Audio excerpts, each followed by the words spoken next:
Welcome back to my YouTube channel. Lecture number 17 we are gonna discuss about the cell signaling. तो यहाँ पर हम complete discuss करने वाले हैं cell signaling को, उसके सारे steps को with the elaborative diagrams and interesting and easy concepts, easy wording में आप लोगों को जो है वो समझाया जाएगा ये lecture.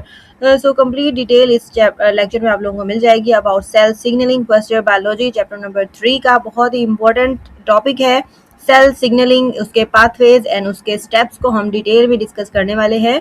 So let's start our lecture. Cell signalling, what is cell signalling? तो सेल सिग्नलिंग के वर्ड से हमें पता लग रहा है कि it's about the transport of messages. ठीक है, तो सेल के अंदर बाहर जो कि मैसेजेस जा रहे होते हैं, मालिक्यूल्स जा रहे होते हैं, ठीक है, अंदर आ रहे होते हैं, बाहर जा रहे होते हैं. तो इस तरीके से जो भी काम है, ठीक है, सिग्नलिंग जैसे हमारे मोबाइल नेटवर्क के जो सिग्नल्स होते हैं वो आते हैं जाते हैं, हमारा जो नेटवर्क है वो चल रहा होता है, ऐसे ही काम कर रहा होता है. सो इसी तरीके से सेल के अंदर भी सिग्नलिंग का अमल जो है वो होता है. सेल को जो है वो मैसेजेस मिलते हैं, सेल के अंदर जो है वो रिस्पॉन्स पैदा होता है कि उसने अब क्या काम करना है, अब प्रोटीन बनानी है, अब लिपिड्स बनाने हैं, उसको वेसिकल्स में पैक करना है, उसको कहाँ पर भेजना है, किस मटेरियल को कहाँ पर जाना है. तो ये सारा काम जो है वो सेल के अंदर मौजूद जो न्यूक्लियस है, जो कि हमारा सेंट्रल मॉलिक्यूल है, वो कंट्रोल कर रहा होता है. सो इसको हम कंप्लीट डिस्कस करने वाले हैं. सेल सिग्नलिंग के जो सारे स्टेप्स होते हैं वो सारा, ठीक है.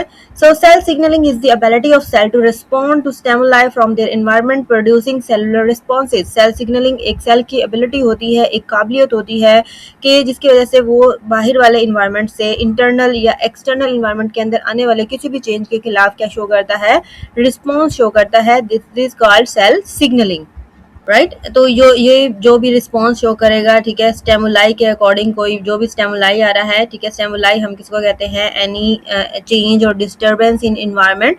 सो this is called stimuli. So it involves the transmission of signals between cells through a series of molecular events, often leading to a cellular response. ठीक है, तो ये एक बिल्कुल भी सिंपल प्रोसेस नहीं होता है. तो इसके अंदर क्या होता है, सिग्नल की ट्रांसमिशन होती है. सो बहुत सारे जो है वो इवेंट्स आते हैं दरमियान में, मीन्स के जैसे कि ये वाले स्टेप्स हैं, ठीक है. सेलुलर फिर जाके सेलुलर रिस्पॉन्स जो है वो पैदा होता है. That is reception. सबसे पहले तो उस चेंज को या जो भी स्टेमुलाई है या जो भी चीज़ अंदर आ रही है सेल के या बाहर जा रही है, उसको क्या किया जाता है, रिसीव किया जाता है. This is called reception. Signal ligand bind to our receptor on this target cells. ठीक है, तो जो टारगेट सेल्स होते हैं उसके साथ वो बाइंड हो जाते हैं. देन उसके बाद ट्रांसडक्शन होती है. The signal is converted into intracellular messengers through a series of molecular events. तो वो जो एक सिग्नल आ रहा है बाहर से, ठीक है, उसको जो है चेंज किया जाता है सेल के हिसाब से, सेल के अकॉर्डिंग उसको एक इंट्रासेलुलर मैसेजेस के तौर पर, मैसेंजर के तौर पर उसको चेंज कर दिया जाता है. Then response, intracellular messenger bring about a specific cellular response. तो intracellular जो सेल है, जो जिसने उसको रिसीव किया है, वो क्या करता है, उसके खिलाफ रिस्पॉन्स शो करता है. जो भी रिस्पॉन्स होगा, आइदर प्रोटीन फॉर्मेशन या कोई भी स्ट्रॉन्ग सिग्नल जो है वो क्या किया जाता है, उसकी सबसे पहले वो रिस्पॉन्स शो करता है, उस सिग्नल को जो है वो एम्पलीफाई करता है. कोई भी चीज़ आ रही है, the signal is amplify to produce a stronger response. ठीक है, ताकि मतलब अगर थोड़ा सा अगर मैसेज आया है तो वो उसको थोड़ा सा एम्पलीफाई करेगा ताकि सेल को समझने में थोड़ी सी आसानी हो. ठीक है, ज़्यादा उसके मैसेजेस होंगे, ज़्यादा बड़ा जो स्टेमुलाई होगा तो उसके खिलाफ जो रिस्पॉन्स होगा वो उतना ही ज़्यादा स्ट्रॉन्ग होगा. देन उसके बाद termination, the signal is degraded और removed and the response comes to an end. ठीक है, लास्ट में जब सारा काम हो जाता है, रिस्पॉन्स शो हो जाता है, वो जो काम था, मीन्स कि अगर कोई ऐसी चीज़ आ रही है जो खतरनाक थी, चीज़ के अंदर कोई एंटीबॉडी आ गई, कोई एंटीजन आ गई है, तो सेल उसको रिसीव करता है. ठीक है, उसके खिलाफ जो है रिस्पॉन्स शो करता है, उसको एम्पलीफाई करके उसको जो है वो डिग्रेड कर देता है, मार देता है, और सारा जो काम पीछे से शुरू हुआ था वो फिर से जो है वो खत्म हो जाता है, स्टॉप हो जाता है. फिर दोबारा से अगर कोई ऐसा सिग्नल आता है तो उसके खिलाफ उसी के अकॉर्डिंग जो है वो रिस्पॉन्स शो किया जाता है. Cell signaling allows cells to communicate, coordinate activities and respond appropriately to changes. तो ये जो सेल सिग्नलिंग का अमल है सेल के लिए बहुत ही ज़्यादा इंपॉर्टेंट है, डिफरेंट सेल्स के दरमियान में कम्युनिकेट करने में, कोऑर्डिनेट एक्टिविटीज़ को कोऑर्डिनेट करने में, और उस रिस्पॉन्स को मतलब जो भी रिस्पॉन्स शो करना है उसको मज़ीद जो है वो अच्छे से कंट्रोल कर सकते हैं इस सेल सिग्नलिंग के अमल से. एक प्रॉपर, एक वेल डिफाइंड एक प्रोसेस होता है, बहुत ही ज़्यादा इसके अंदर स्टेप्स मौजूद होते हैं.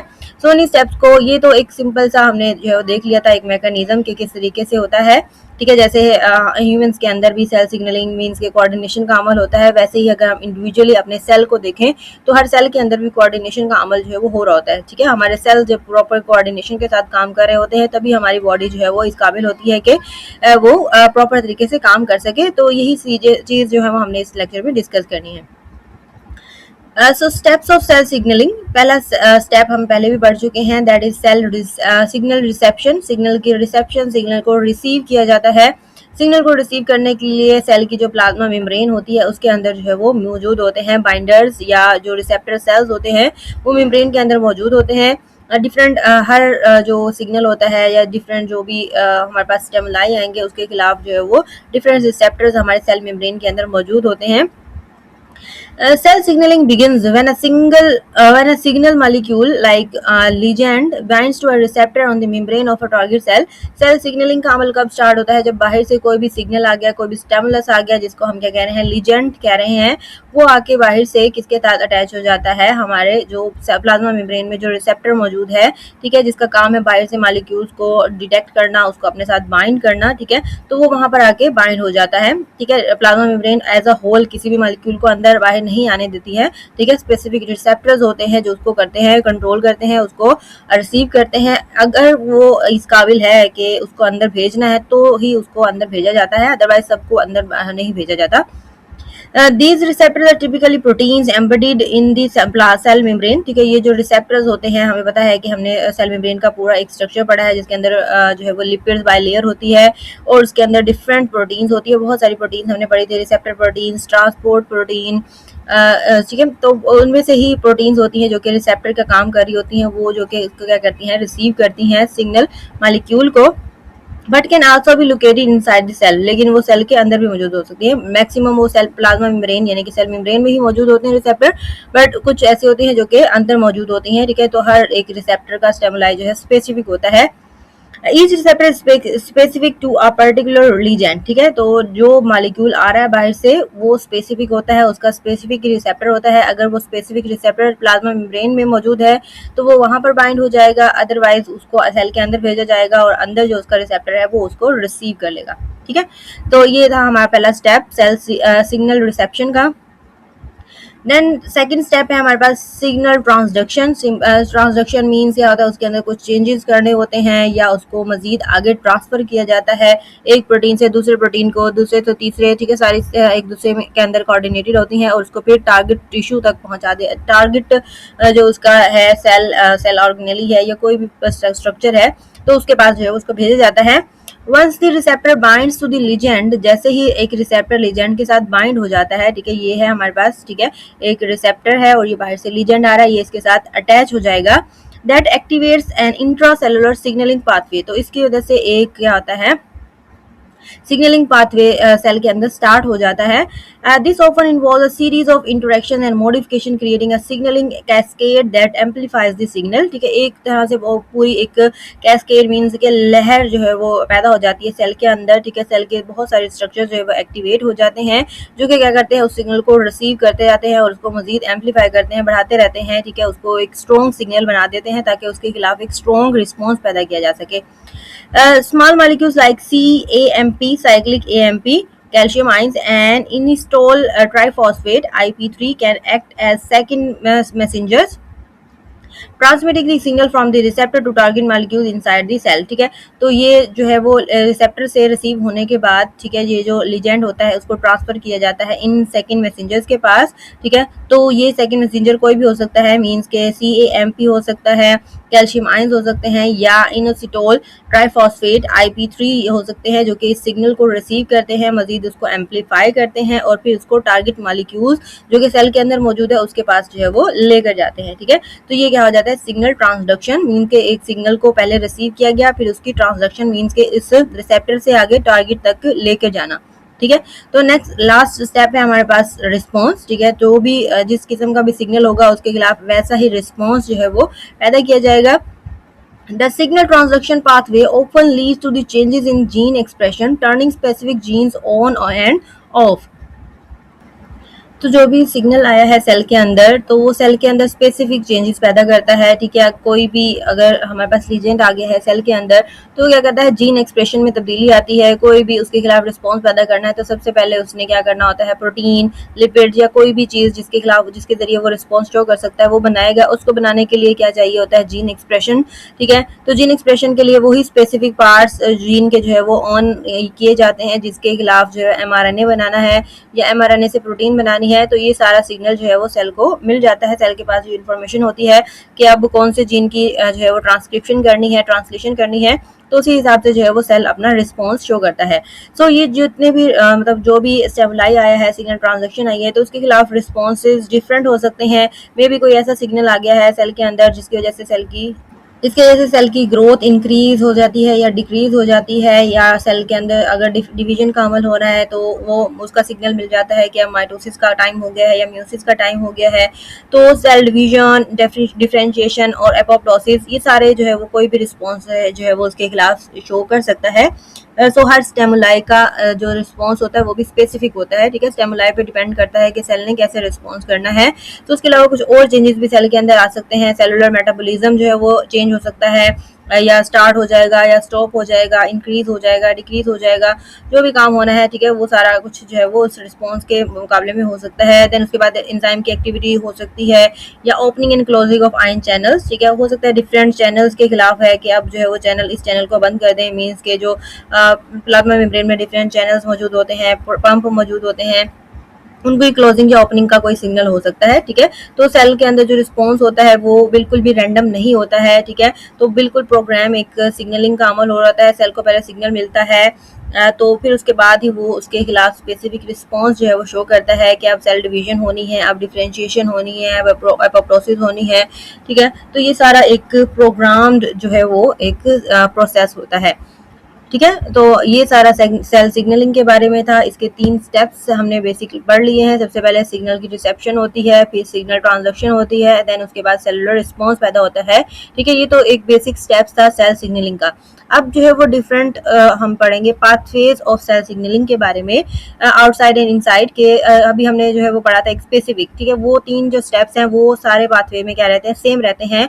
बट अब जो है वो सेल सिग्नलिंग के लिए डिफरेंट पाथवेज होते हैं सेल के अंदर, जो कि उसको क्या कर रहे होते हैं, गाइड कर रहे होते हैं कि क्या क्या रिस्पॉन्स हो सकता है, कौन से रिसेप्टर्स इन्वॉल्व होंगे। इधर वो प्रोटीन रिसेप्टर होगा या स्टीरॉइड होगा, कोई भी जो भी लिजेंड आ रहा है, कोई भी जो है वो स्टेमुलस आ रहा है, तो उसके खिलाफ जो सेल सिग्नलिंग का जो पाथवे होता है वो डिफरेंट होता है। तो उन्हीं को हम जो है वो डिस्कस करेंगे इस टॉपिक में, that is the pathway of cell signals from outside to inside. Cell signaling pathway involve the transmission of signals from the cells exterior to the interior, resulting in a specific cellular response. ठीक है, cell signalling के जो pathway होते हैं same वही है कि जो क्या करता है, सिग्नल की ट्रांसमिशन करता है, सिग्नल को बाहर से रिसीव करके फ्रॉम एक्सटीरियर टू उसको कहाँ पर लेके जाता है, सेल के इंटीरियर में लेके जाता है, और फिर उसके खिलाफ एक स्पेसिफिक सेलुलर रिस्पॉन्स जो है वो पैदा होता है, ठीक है। इस अमल को हम क्या कहते हैं, सेल सिग्नलिंग पाथवे कहते हैं। मतलब वो रास्ता है जिसके जरिए एक सिग्नल जो है वो ट्रांसमिट होता है सेल के बाहर से अंदर, और फिर एक सेलुलर जो रिस्पॉन्स होता है वो पैदा होता है। तो यहाँ there are 2 main types of signalling pathway, that one is the protein और peptide signalling, and second one is the steroid और स्टीरॉइड सिग्नलिंग, ठीक है। प्रोटीन और पेप्टाइड सिग्नलिंग हमने पीछे जो देखी है वो सारी हमने यही देखी थी, प्रोटीन और पेप्टाइड वाली भी, जहाँ पर प्रोटीन एक रिसेप्टर होता है, ठीक है। तो प्रोटीन जो प्लाज्मा मेम्ब्रेन में मौजूद होती है या सेल के इनसाइड मौजूद होती है, ठीक है। तो वो सारा प्रोटीन सिग्नलिंग का था, ठीक है। तो यहाँ पर स्टीरॉइड मीन्स उसमें सारे स्टीरॉइड इन्वॉल्व होंगे, स्टीरॉइड का एक लीजेंड आएगा, उसको रिसीव किया जाएगा और उसके खिलाफ रिस्पॉन्स पैदा किया जाएगा, देन वो क्या हो जाएगा, हमारे पास स्टीरॉइड सिग्नलिंग हो जाएगा। तो इसको हम डिटेल में जो है वो डिस्कस करते हैं एक बार। तो पहला पाथवे हमने पढ़ा प्रोटीन पेप्टाइड सिग्नलिंग। सबसे पहले क्या होता है इसके अंदर, तो एक लिगेंड या कोई भी प्रोटीन या पेप्टाइड मॉलिक्यूल आता है सेल के करीब, ठीक है। सेल की प्लाज्मा मेम्ब्रेन के अंदर रिसेप्टर्स मौजूद होती हैं, रिसेप्टर प्रोटीन्स मौजूद होती हैं। So peptide signaling molecules are water soluble, so they cannot pass through the plasma membrane. तो ये जो प्रोटीन और पेप्टाइड सिग्नलिंग मॉलिक्यूल्स होते हैं वो वाटर सोल्यूबल होते हैं, तो इसलिए वो डायरेक्टली प्लाज्मा मेम्ब्रेन से तो नहीं गुजर सकते हैं, तो इसलिए वो रिसेप्टर के जरिए ही गुजरेंगे। वो रिसेप्टर उनको रिसीव करेंगे तो ही वो अंदर जा सकते हैं, अदरवाइज वो अंदर नहीं जा सकते। So when the such ligands approach the cell surface, it's bind to its specific receptor on plasma membrane. तो जैसे वो सेल के करीब आता है, सेल के जो लिगेंड होता है वो रिसेप्टर के साथ बाइंड हो जाता है. देन थर्ड स्टेप में क्या होगा, this binding causes a conformational change in the receptor protein and activates it. तो वो जो प्रोटीन होती है, रिसेप्टर प्रोटीन्स है, ठीक है, वो उसके साथ अटैच हो जाती है और उसके अंदर कुछ कन्फर्मेशनल चेंज होते हैं. वो अपनी जो है वो कुछ स्ट्रक्चर को चेंज कर लेता है, अपने अंदर से जो है वो सिग्नलिंग का जो अमल होता है उसको तेज कर लेता है. देन फोर्थ स्टेप में क्या होता है, the activated receptor triggers a series of reaction within the cell. तो सेल के अंदर वो जो एक रिसेप्टर ने रिसीव किया है, उसके अंदर कन्फर्मेशनल चेंज आया है, तो वो सेल के अंदर जो है वो सिग्नल भेजता है और उसके अंदर सो सीरीज ऑफ रिएक्शन जो है वो सेल के अंदर स्टार्ट हो जाते हैं. बहुत सारे मैसेंजर्स आके आपस में जुड़ जाते हैं जो कि उस लिजेंड को रिसीव करेंगे, उस सिग्नल को रिसीव करेंगे, उसको एम्पलीफाई करेंगे और उसको फिर टारगेट जो साइट होती है उसके पास ले जाएंगे. टारगेट मॉलिक्यूल जो कि सेल के अंदर मौजूद होता है उसके पास जो है वो ले जाते हैं.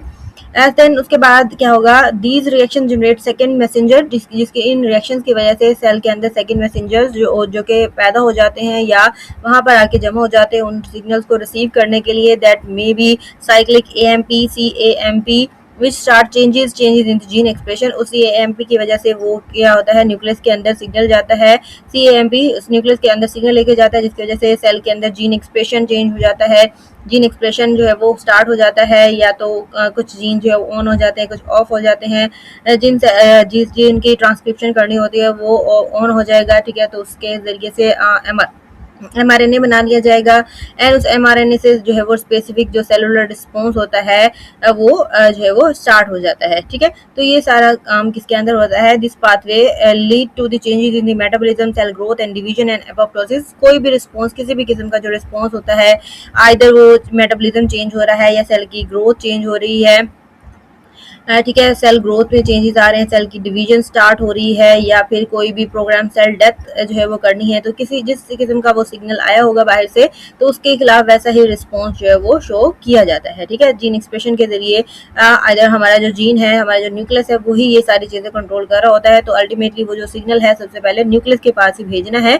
ठीक है, जिस रास्ते से भी होके आए वो न्यूक्लियस के पास जाएगा और फिर वो न्यूक्लियस ही क्या करेगा, रिस्पॉन्स पैदा करेगा. This is the simplest peptide और प्रोटीन सिग्नलिंग. ठीक है, फर्स्ट पाथवे था हमारे पास सेल सिग्नलिंग का.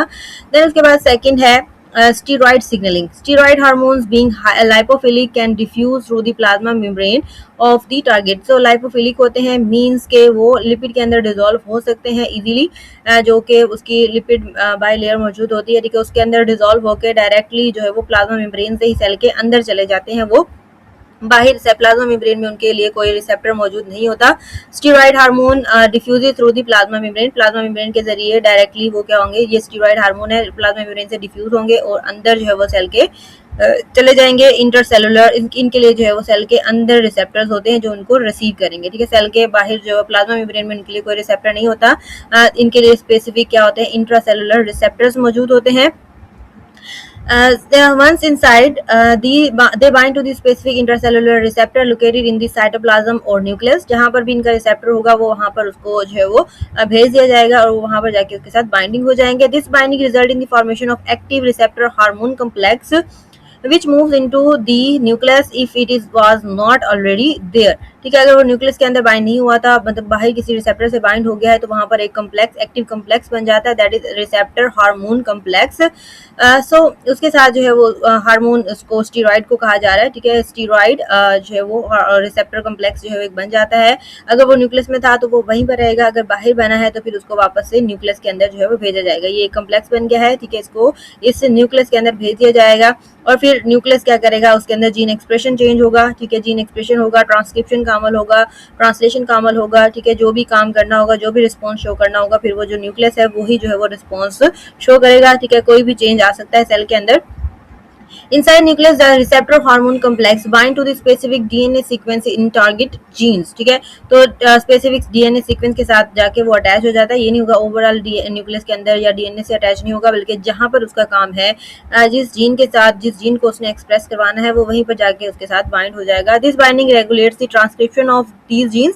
तो जैसे वो अटैच होगा, DNA की जो ट्रांसक्रिप्शन का अमल है वो स्टार्ट हो जाएगा. लीडिंग टू इंक्रीज और decrease production of specific proteins. तो इसकी वजह से क्या होगा, डीएनए बन रहा है, डीएनए का एक्सप्रेशन हो रहा है, ट्रांसक्रिप्शन हो रही है, और फिर ट्रांसक्रिप्शन से जो एमआरएनए बनता है उसका काम क्या होता है, वो जाके फिर प्रोटीन बनाता है। Steroid signaling directly affects gene expression by regulating transcription, resulting in the long lasting cellular response। इसका जो रिस्पॉन्स होता है वो लॉन्ग लास्टिंग होता है सेल के लिए, ठीक है। तो पेप्टाइड वाल जो है वो टेम्परेरी था, ठीक है, स्पेसिफिक थोड़े से टाइम के लिए जो रिस्पॉन्स होता है, ठीक है, जो फौरन जो रिस्पॉन्स करना होता है सेल ने, वो पेप्टाइड या प्रोटीन बाइंडिंग के जरिए होता है, प्रोटीन पाथवे होता है, सिग्नलिंग होती है, ठीक है। जो लॉन्ग लास्टिंग रिस्पॉन्स जो करना होता है उसके लिए स्टीरॉयड सिग्नलिंग जो है सेल के अंदर होती है, तो वो लॉन्ग टाइम के लिए सेल के अंदर ही रहती है। कोई भी काम करना हो, प्रोटीन की प्रोडक्शन को इंक्रीज करना हो, डिक्रीज करना हो या स्टॉप करवाना हो, तो ये इसके लिए स्टीरॉयड सिग्नलिंग जो है वो यूज होती है। सो ये सारा काम था हमारा सेल सिग्नलिंग, ठीक है। उसके हमने स्टेप्स के बारे में पढ़ा और हमने उसके पाथवे के बारे में पढ़ा, ठीक है। तो बहुत ही जो है वो इंटरेस्टिंग सा एक टॉपिक है, सिंपल सा टॉपिक है, ठीक है। एक बार आप लोगों को समझ आ गया तो आप लोग उसको इजीली से इजी याद कर लेंगे, कर सकते हैं, ठीक है। होपफुली आप लोगों को समझ आ गई होगी, ठीक है। एक बहुत ही जो है वो बड़ा सा टॉपिक था जिसको मैंने तकरीबन 20 मिनट्स में कवर कर दिया है। अगर आप लोगों को समझ आ गई है, ठीक है, तो बहुत ही अच्छी बात है, ठीक है। आप लोगों को समझाना ही मेरा मकसद था, इजीली जो है वो आप लोगों को समझ आ गई होगी होपफुली। सो अगर आप लोग इस चैनल पे नए हैं तो मेरे चैनल को लाजमी सब्सक्राइब कीजिएगा, लाइक कीजिएगा, और स्टूडेंट्स के साथ, अपने स्टूडेंट्स के साथ या अपने फेलोज़ के साथ जो है लाजमी शेयर करें ताकि उनका भी फ़ायदा हो। हम मिलते हैं आप लोगों से नेक्स्ट लेक्चर में। हमारा जो चैप्टर है, चैप्टर नंबर 3, उसकी लेक्चर सीरीज लेक्चर नंबर 17 हमने पढ़ लिया है। होपफुली आप लोगों को समझ आ गई होगी। नेक्स्ट लेक्चर नंबर 18 में हम आप लोगों से मिलेंगे। हमारा जो चैप्टर है वो इंशाल्लाह बहुत जल्द ख़त्म होने वाला है। मिलते हैं आप लोगों से नेक्स्ट लेक्चर में। Thank you so much.